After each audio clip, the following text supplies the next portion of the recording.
The Metropolitan Police has been looking at predictive crime mapping since around about 2011.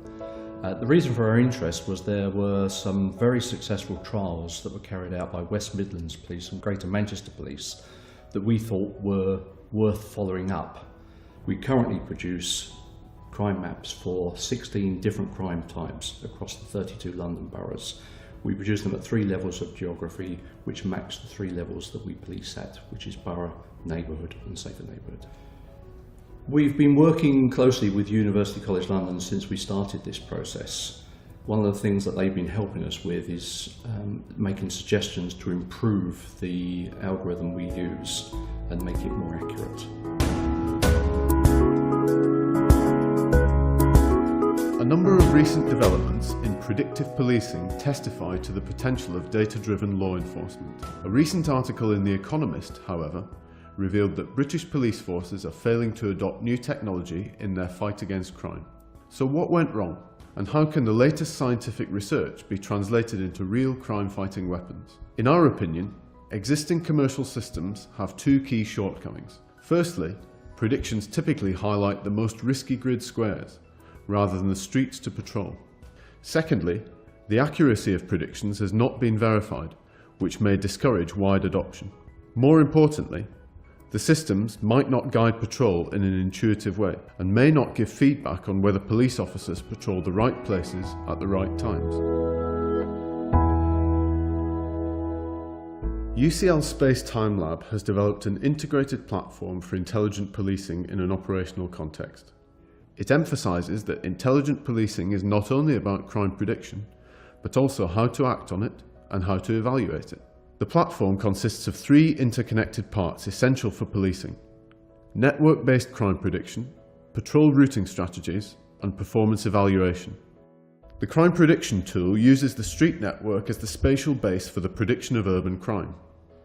The advantages of this methodology are twofold. Firstly, street segments are well-defined micro-units, which allow risk to be estimated with much greater precision. Secondly, police officers patrol along streets, which means that network-based risk maps are easier to interpret. We have compared the predictive performance of the street network-based approach with its grid-based counterpart by examining the hit rates when applied to identical underlying crime data. The results show the network-based method outperforms the grid-based equivalent by a factor of between 1.5 and 2 for the majority of coverage levels considered. After identifying potential crime hotspots, our patrol route planning tool can suggest efficient strategies for patrolling.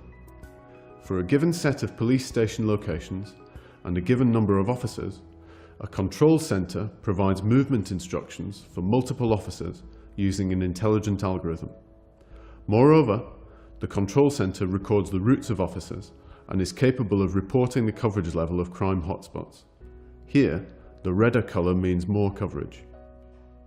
Finally, a toolkit has been developed to evaluate policing operations by analysing the huge amount of GPS data generated by police officers. Map matching techniques read live GPS traces to infer exactly which routes have been taken by officers on patrol. This can be taken as a measure of how the supply of policing is distributed. By comparing this to the distribution of demand, such as calls for service, both streets that need to be patrolled more frequently and oversupplied places can be identified. Over the 3 years since we started this initial work, the University College London have been developing a better and more accurate algorithm to help us improve the mapping process. What they've been able to do is produce a better set of maps that we can use to replace our current maps and give the officers a better way of patrolling. What we're hoping to achieve is to put police officers in the right streets at the right time. We're hoping that this has 2 benefits. Firstly, that it can prevent crime taking place in the first place, and secondly, that should a crime take place, the police officer is nearby and can make an arrest for an offender.